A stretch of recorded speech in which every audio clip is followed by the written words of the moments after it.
1984, capítulo 23. O café Castanheira estava quase vazio. Um raio de sol entrando em oblíqua pela janela caía amarelo sobre as mesas poeirentas. Era a solitária hora das 15. Das teletelas escorria uma música metálica. Winston sentou-se no seu recanto habitual, fitando o copo vazio. De vez em quando, contemplava um rosto enorme que o olhava da parede oposta. O grande irmão zela por ti, dizia a legenda.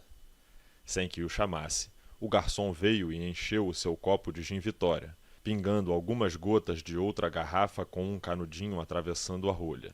Era sacarina com essência de cravo, a especialidade do café. Winston escutava a teletela. No momento, dela apenas saía a música, mas havia a possibilidade de a qualquer momento divulgar um boletim do Ministério da Paz. As notícias da frente africana eram extremamente inquietadoras. O dia todo sentia-se intermitentemente preocupado com elas. Um exército eurasiano, a Oceania estava em guerra com a Eurásia, sempre estivera em guerra com a Eurásia, progredia para o sul com terrível velocidade.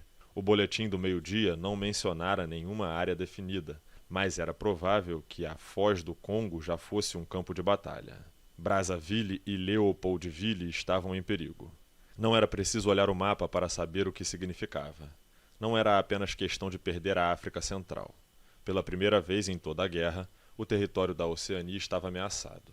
Uma violenta emoção, que não era bem medo, mas uma espécie de excitação amorfa, se acendeu dentro dele e tornou-a apagar-se. Deixou de pensar na guerra. Não podia fixar o pensamento em assunto algum por mais de uns momentos. Ergueu o copo e tragou o conteúdo de um gole. Como sempre, produziu-lhe um arrepio e até lhe deu engulhos. A bebida estava horrível. Os cravos e a sacarina, em si já bastante repugnantes, não conseguiam disfarçar o cheiro oleoso do álcool. E o pior de tudo era o bafo de gin que não o abandonava dia e noite. Misturava-se indissoluvelmente ao seu espírito, como o cheiro dos... Nunca lhes dizia o nome, nem mesmo em pensamento. E tanto quanto possível, nunca os visualizava. Eram algo que ele só em parte se dava conta, mexendo-se perto do seu rosto com aquele fedor que se prendia às narinas. Um arroto de gin lhe entreabriu os lábios escuros. Engordara mais depois de ser posto em liberdade e recobrara sua cor antiga. Na verdade, tinha mais cor que antes. Suas feições haviam engrossado, a pele do nariz e das faces tornara-se áspera e vermelha, e até a calva tinha um tom rosa escuro. Um garçom, sem que ninguém chamasse, trouxe um tabuleiro de xadrez e um exemplar do Dia do Times, na página do Problema de Xadrez. Daí, vendo vazio o copo de Winston, trouxe a garrafa de gin e encheu-o. Não havia necessidade de pedir nada.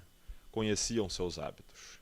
O tabuleiro de xadrez estava sempre à sua espera, sua mesa de canto sempre reservada. Mesmo quando o café estava cheio, ali se sentava a sós, pois ninguém gostava de ser visto em sua companhia. Nem mesmo se preocupava de contar quanto bebia. A intervalos irregulares, apresentava-lhe um pedacinho de papel sujo que passava por conta, mas tinha a impressão de que sempre lhe cobravam de menos. Não faria a mínima diferença se fosse o contrário. Agora, sempre tinha bastante dinheiro. Tinha até um emprego, uma sinecura, mais bem paga do que fora o seu trabalho anterior. Parara a música da teletela e uma voz a substituíra. Winston levantou a cabeça para a escutar. Não era um boletim da frente, todavia. Apenas um breve comunicado do Ministério da Fartura. Aparentemente, no trimestre anterior, fora superada de 98% a cota de atacadores para sapatos do 10º plano trienal. Examinou o problema de xadrez e arrumou as pedras. Era um final complicado, com 2 bispos. As brancas jogam. Mate em 2 lances. Winston ergueu os olhos para o retrato do grande irmão. As brancas sempre matam, pensou, numa espécie de nebuloso misticismo. Sempre, sem exceção, é o que acontece. Em nenhum problema de xadrez, desde o começo do mundo, as pretas jamais venceram. Não seria um símbolo do triunfo eterno, invariável, do bem sobre o mal? A Caratonha fitava-o, cheia de calmo poder. As brancas sempre matam. A voz da teletela fez uma pausa e acrescentou. Avisamos que deveis todos aguardar uma comunicação importante às 15h30. 15h30. Notícias da mais alta importância. Não percais. 15h30. E a música metálica recomeçou. Winston ofegou. Devia ser o boletim da frente de batalha. O instinto dizia-lhe que vinham mais notícias. O dia inteiro, com pequenas fases de excitação, pensara numa esmagadora derrota da África. Parecia-lhe ver o exército eurasiano formigando, cruzando a fronteira inviolada e invadindo a ponta da África, como uma coluna de saúvas. Por que não fora possível franqueá-lo de algum modo? A silhueta da costa ocidental da África destacou-se vividamente na sua mente. Apanhou o bispo branco e colocou-o num dos quadros. Ali estava a casa certa. Ao mesmo tempo que enxergava a horda negra disparando para o sul, via outra força misteriosamente reunida, subitamente plantada na sua retaguarda, cortando-lhe as comunicações por terra e mar. Sentiu que, pensando nela, estava dando existência àquela outra força. Mas era necessário agir rapidamente. Se pudessem assumir o controle da África inteira, se tivessem campos de pouso e bases de submarinos no cabo, cortariam a Oceania em duas. Poderia significar qualquer coisa: derrota, debacle, redivisão do mundo, destruição do partido. Ele respirou fundo. Lutava dentro dele uma extraordinária miscelânea de sentimentos. Mas não era uma miscelânea propriamente, mais uma sucessão de camadas de sentimento, e era impossível dizer qual ficava por baixo. Passou o espasmo. Tornou a recolocar o bispo no lugar anterior, mas por um instante não pôde dedicar-se ao estudo sério do problema de xadrez. Seus pensamentos tornaram a vaguear. Quase inconscientemente, pôs-se a rabiscar com o dedo na poeira da mesa. 2 mais 2, 5. Não podem ver dentro de ti, dissera ela, mas podiam entrar na pessoa. O que te acontecer aqui será para sempre, dissera O'Brien.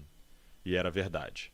Havia coisas, atos do indivíduo, dos quais era possível se recuperar. Algo estava morto em seu peito, queimado, cauterizado. Ele a vira.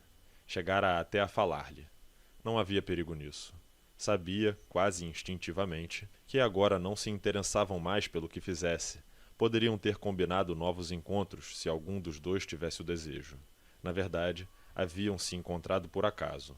Foi no parque, num dia feio e hostil de março, quando a terra era como ferro.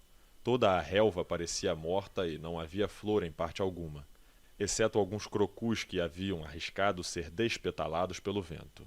Ele ia andando depressa, as mãos geladas, olhos lacrimejantes, quando a viu a menos de 10 metros de distância.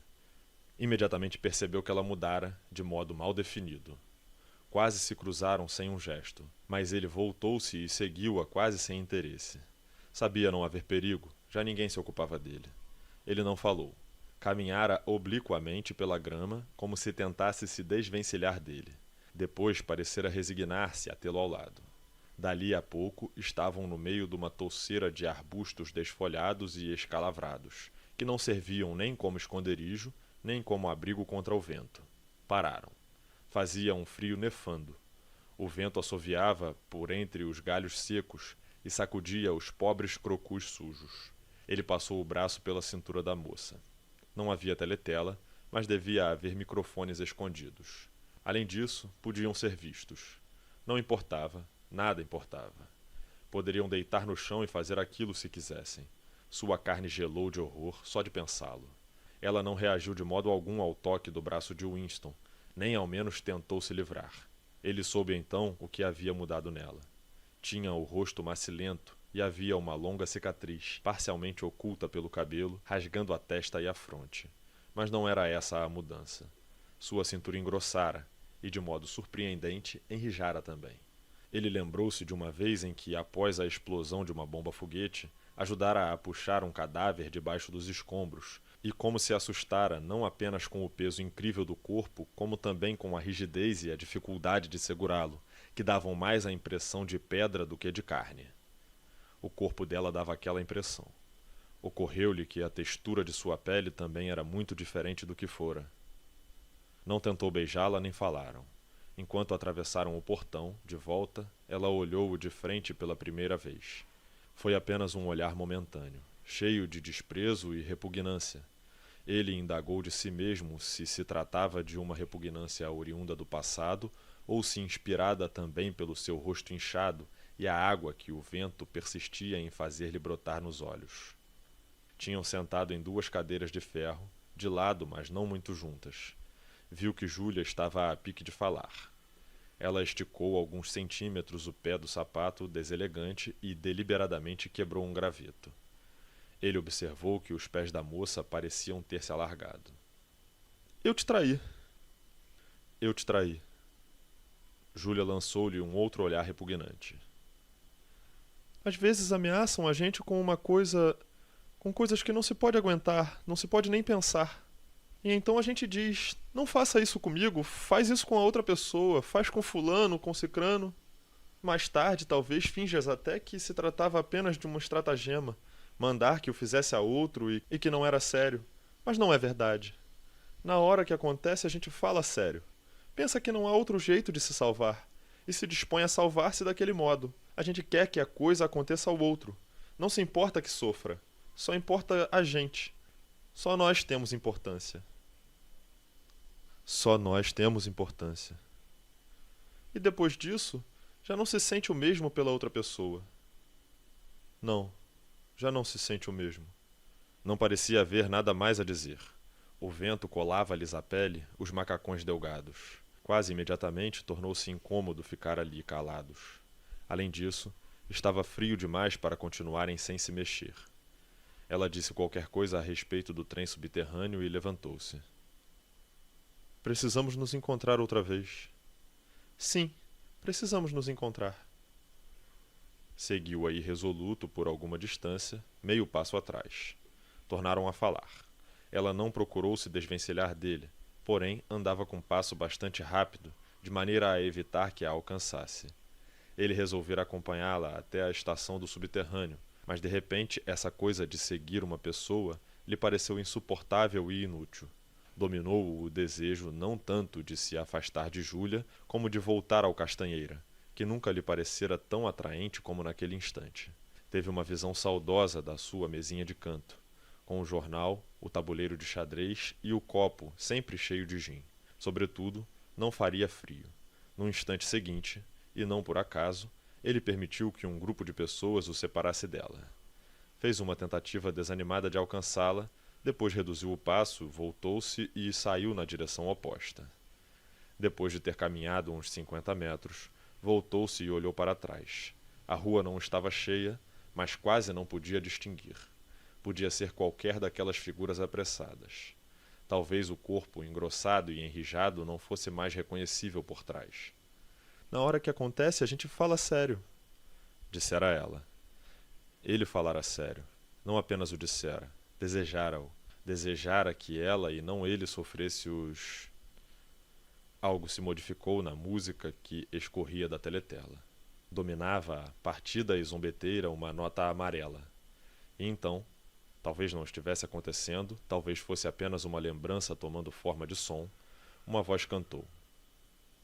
Sob a frondosa castanheira eu te vendi, tu me vendeste. Os olhos de Winston ficaram rasos d'água. Um garçom que passava observou o copo vazio e voltou com a garrafa de gin. Ele ergueu o copo e cheirou-o.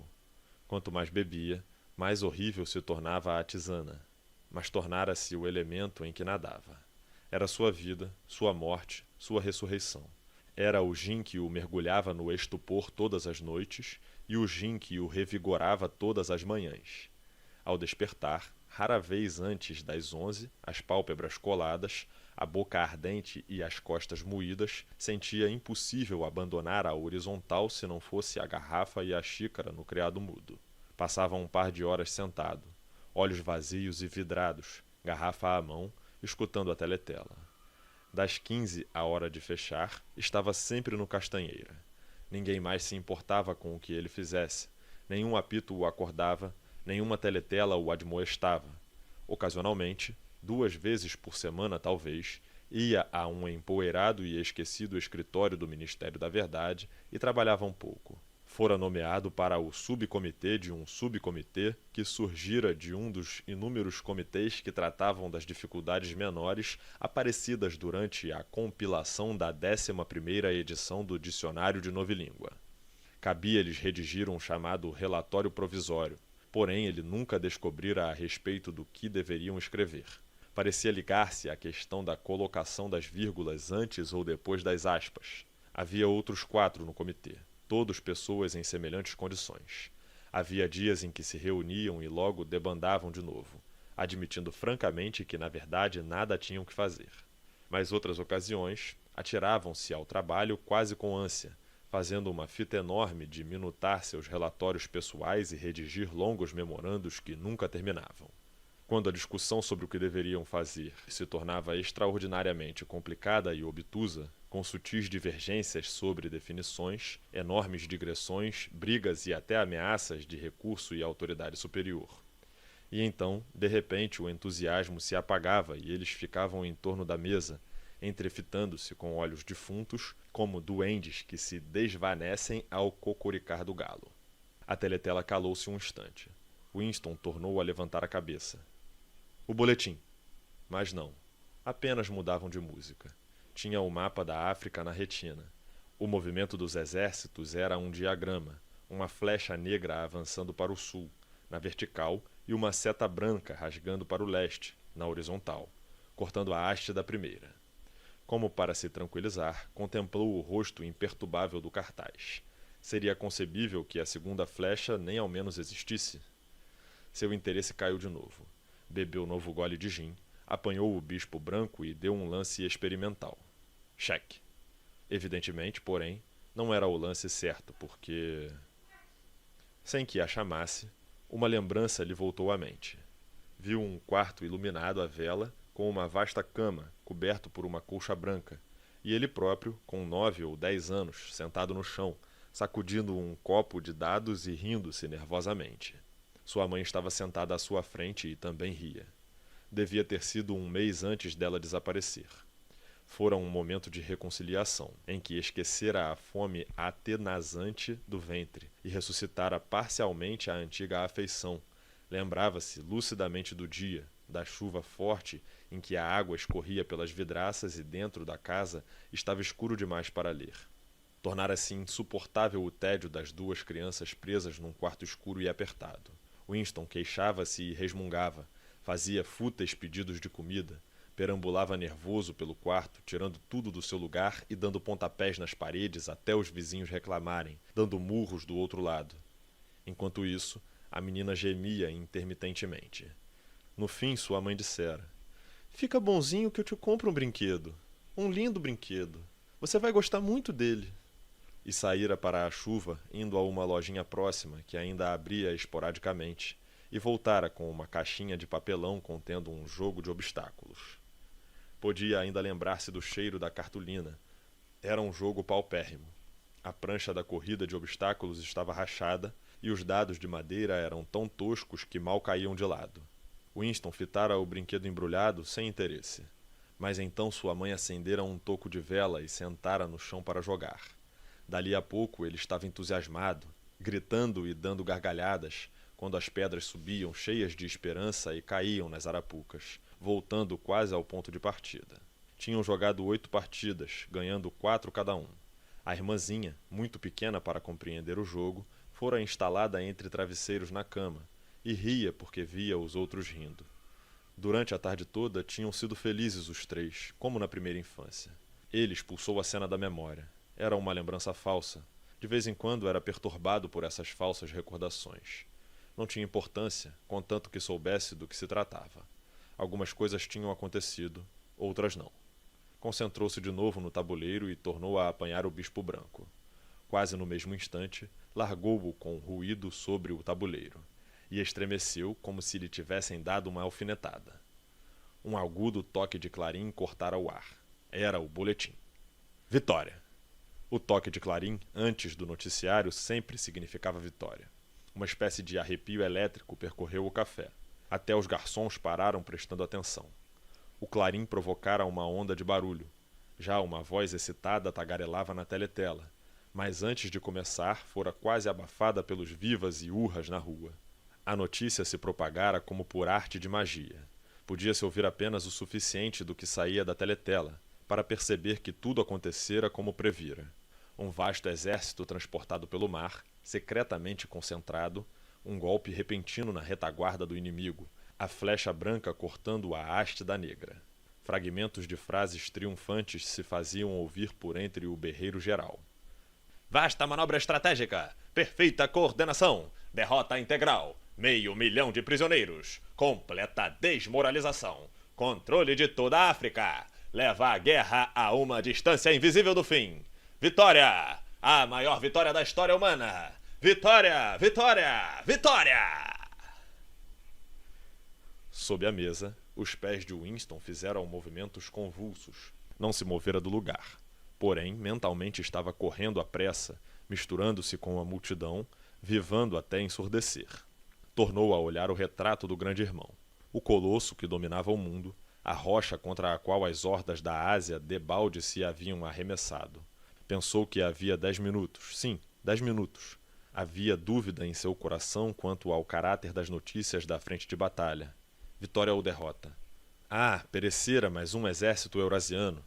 Muita coisa havia mudado nele desde aquele primeiro dia no Ministério do Amor. Porém, a transformação final, salvadora, não se registrava até aquele momento. A voz da teletela estava ainda falando de prisioneiros, presa e matança, mas lá fora a gritaria diminuíra um pouco. Os garçons tinham voltado ao trabalho. Um deles aproximou-se com a garrafa de gin. Winston, imerso num sonho bem-aventurado, não reparou quando lhe encheram o copo. Já não corria nem dava mais vivas. Estava de volta ao Ministério do Amor. Tudo perdoado. A alma branca de neve. Estava na tribuna dos réus, confessando tudo, implicando todos. Ia andando pelo corredor de ladrilhos brancos, com a impressão de andar ao sol, acompanhado por um guarda armado. Por fim, penetrava-lhe o crânio a bala tão esperada. Levantou a vista para o rosto enorme. Levara 40 anos para aprender que espécie de sorriso se ocultava sob o bigode negro. Ó mal-entendido cruel e desnecessário! Ó teimoso e voluntário exílio do peito amantíssimo! 2 lágrimas cheirando a gin escorreram de cada lado do nariz. Mas agora estava tudo em paz, tudo ótimo, acabada a luta. Finalmente lograda a vitória sobre si mesmo. Amava o grande irmão.